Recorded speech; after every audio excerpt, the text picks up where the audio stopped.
शोध पत्र वाचन के क्रम में बनारस हिंदू विश्वविद्यालय वाराणसी से आई हुई है डॉक्टर वंदना सोनकर मैम। आप वाणिज्य विभाग में सहायक आचार्य पद पर सुशोभित हैं। मैं आपको सादर आमंत्रित करता हूं शोध पत्र वाचन में।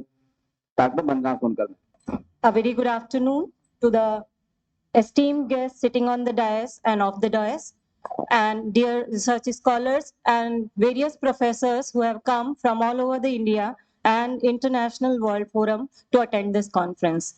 My name is Dr. Vandana Sonkar, and I am from Faculty of Commerce, Banaras Hindu University.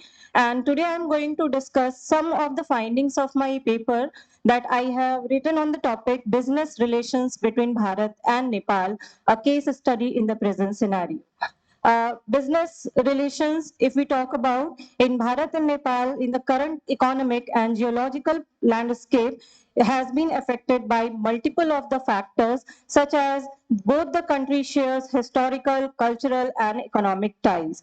If we talk about the various factors that includes affecting the various business relations among the two countries, it includes political development, trade agreement, infrastructure projects, and socio-economic countries of the both of the study.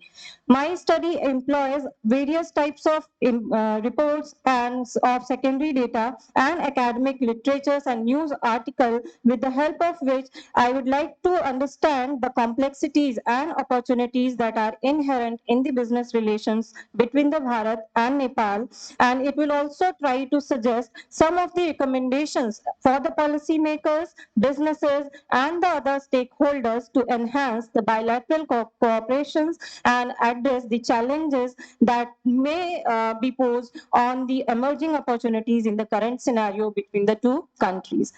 If we talk about the current business scenario between the two countries, Nepal is very strategically positioned between the Bharat and China, and making it an important partner for both the countries. Over the years, business relations between these two countries have played a very pivotal role in fostering economic growth, promoting trade, and enhancing regional cooperation. In recent years, there has been a renewed focus on strengthening business ties between the two countries, driven by a shared vision of economic development and prosperity. Both the countries recognize the mutual benefits of closer economic integration and have been working to overcome the challenges and explore new opportunities for the collaborations.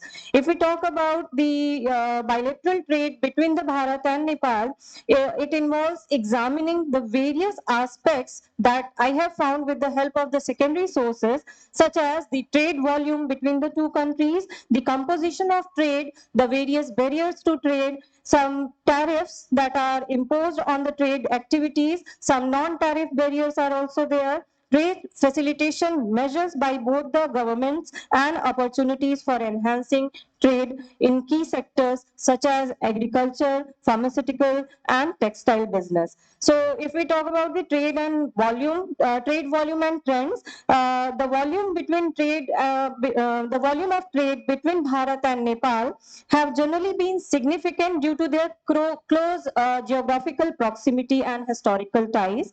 There may be fluctuation in the trade volumes due to factors such as the economic conditions of both the countries, their political relations, and changes in their trade policies.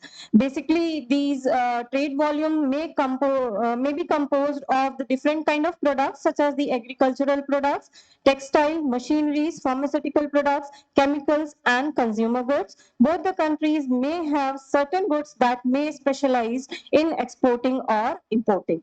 If we talk about tariffs and non-tariff barriers, it may refers to the taxes and duties that are imposed on the imports and exports that affects the total cost of the traded goods. And in case of non-tariff barriers, there are regulations, some standards imposed by the government, quotas, licensing requirements, and other measures that can restrict the trade between the two nations. So some trade facilitation measures have also been identified by the both government that aims to simplify and streamline the custom procedures, the reduce red tape, and improve infrastructure to facilitate the smoother trade flows between the two countries.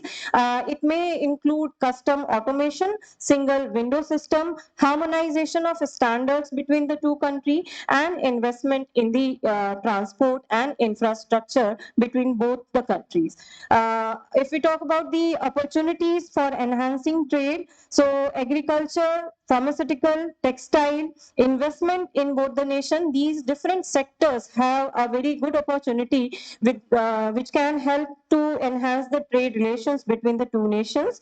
If we talk about the Indian investment in Nepal, so in hydropower sector, in manufacturing sector, in tourism and hospitality, Indian investment may be found very wisely, as well as some of the regulatory frameworks and incentives are there that also helps to promote such kind of investment in both the countries.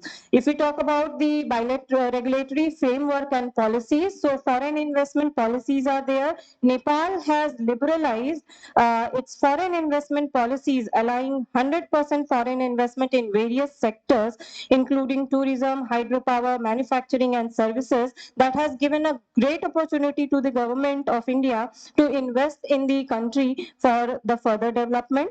Some tax incentives are there. Nepal offers various tax incentives and exemptions to the foreign investors, including income tax, holidays, and duty-free imports for certain industry. So we can say that regulatory framework and incentives have been liberalized during the current times for the purpose of increasing the international investment in the countries. Some challenges are also there, such as political instability is there. There has been a significant challenge for the investors, leading to the uncertainties regarding policy continuity and investment security due to the political instability. Some infrastructure constraints are also there, including inadequate transportation networks, some power shortages, and bureaucratic hurdles which can hinder the investment and business opportunities, as well as some legal and regulatory environmental factors are there that again pose some kind of threat on the international investment in the country, such as the transparency, contract enforcement, and regulatory unpredictability.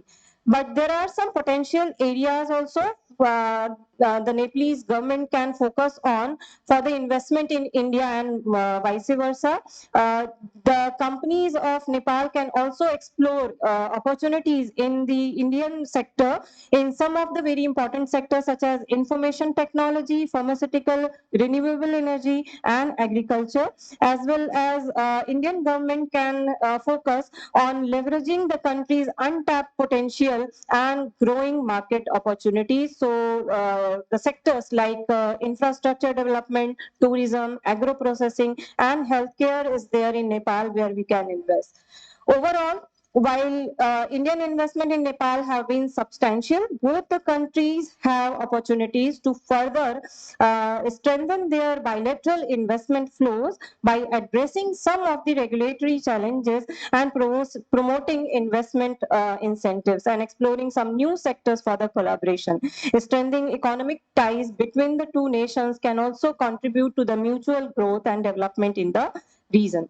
So some of the challenges and opportunities are there that needs to be addressed.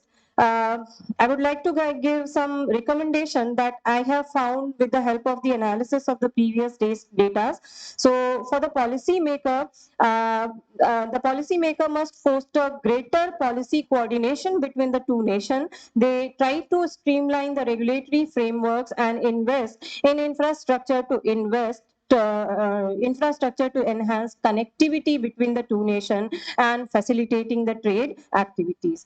For the businessmen, they can explore diversification of trade. They can diversify into the various sectors of both the economies, and they can engage in joint ventures together and leverage technology. They can share their technological advancement to enhance the efficiency and competitiveness in Bharat and Nepal business landscape. For the stakeholders, the investors, they can advocate for trade promotion initiative, support capacity building program, and engage in cross-border collaboration to promote mutual growth and prosperity of both the nation. So with this, I would like to conclude. Thank you to everyone for the patience listening. Thank you.